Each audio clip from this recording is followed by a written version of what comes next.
Cars Channel News and Review Car. Driven, Proton Ertiga, taking it out on the road. 1. No shame in rebadging, if it serves up a solution that would otherwise take too long, and too much, to accomplish. Such is the case with the Proton Ertiga, which features the Suzuki MPV with the same name as its donor.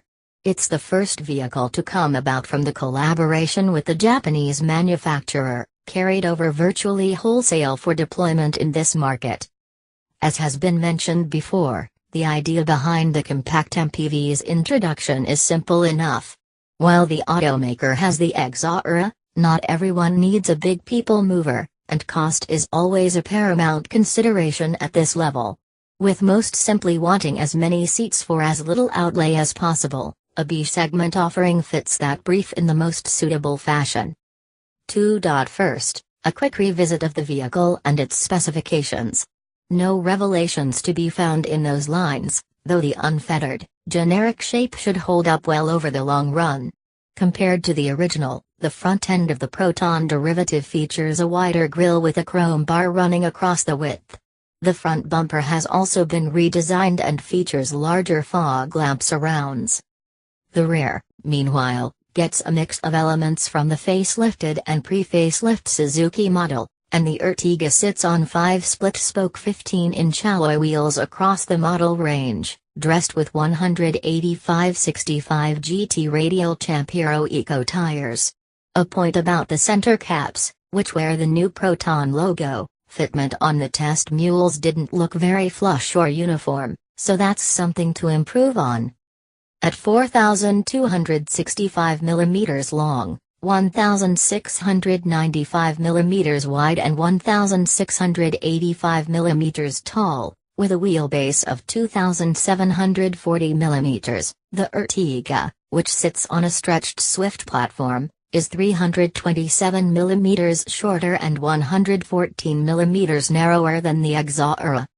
3. The drive presented a review of the rear dimensions of the interior through numbers. Past the rear aperture, you get 850 mm of available height, while there's 1,180 mm of width pre-wheel well and 1,000 mm in between the wheel wells. Depth, with the third row seats fully folded, is 1,000 mm, increasing to 1,820 mm with the second row folded. With both rear row seats folded, there's very decent cargo space to be had, at least to sight. The Ertiga is available in 3 variants, an executive manual, RM 58,800, and automatic, RM 61,800, as well as an executive plus auto, RM 64,800. A recap on equipment. Standard across the range are front and rear fog lights, rear parking sensors, USB connectivity, 2 12-volt power sockets, 1 in the second row, a rear aircon blower and a 4-speaker audio system. 4.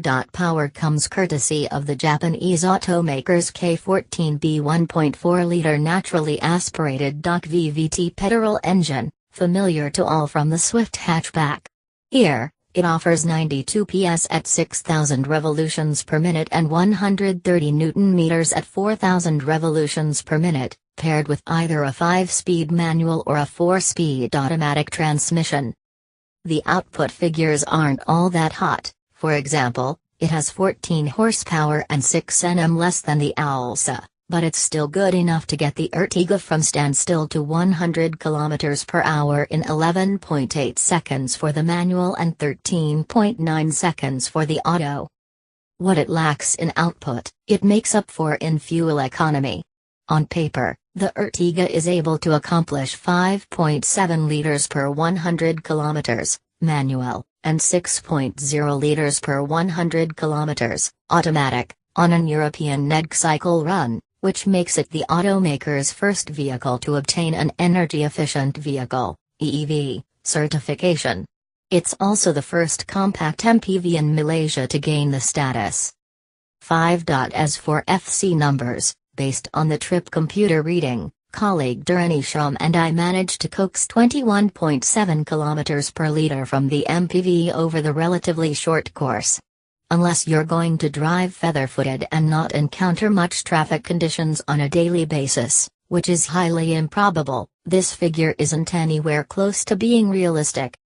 On the challenge, some heavier-footed drivers were doing 17-18s, so based on this a real-world average somewhere in the 14-15s will be workable if you're judicious with the throttle, which is what the final reading was when we rolled in back to the co in the evening, having done more than 200 kilometers. For the fuel challenge, we can only report our own numbers, because the final figures elsewhere were jumbled. 6. For short hops, this won't be an issue, and the rearmost seats are definitely workable despite an apparent lack of headroom for taller passengers. Actually, that's pretty much what they will be for short runs within the city, because you can't seat 6 and attempt long-distance runs. Not if you want to carry baggage, which presumably most do on out-of-town trips. If so, with 135 liters with the rear seats in position, those bags will have to be pretty small.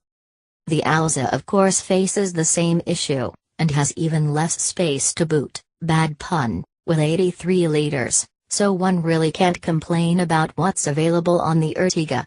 If you do fold flat the third row seating to accommodate luggage, this goes up to 400 liters, but then you're essentially left with a 4-seater.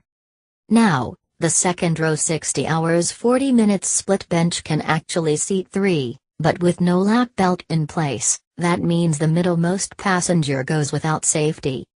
7. Keep it tidy and it's all very manageable. Attempt corners at slightly higher speeds, however, and you'll find quite a bit of roll and only average levels of the grip, with a tail exhibiting a liveliness that isn't all that reassuring. With no VSC present, even more so, and the latter is something that should be addressed.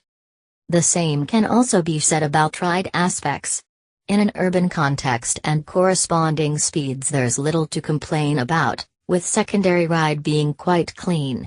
The primary takes a bit more getting used to, more from the second row on, the stiffness brought about by the torsion beam setup being evident. 8. Press on into and above the 120 mark and you'll find that while wind and road noise levels remain decent, the powertrain and drivetrain starts getting quite raucous, and not very pleasantly so.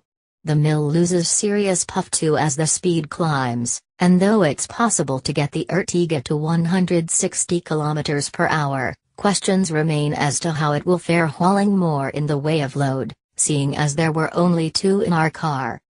No surprises with the 4-speed automatic's performance.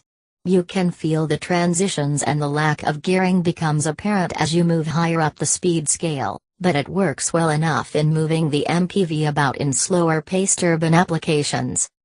9. The seat fabric aside, high contact wear areas look to be the armrest fabric on the door card and side paneling on the center console.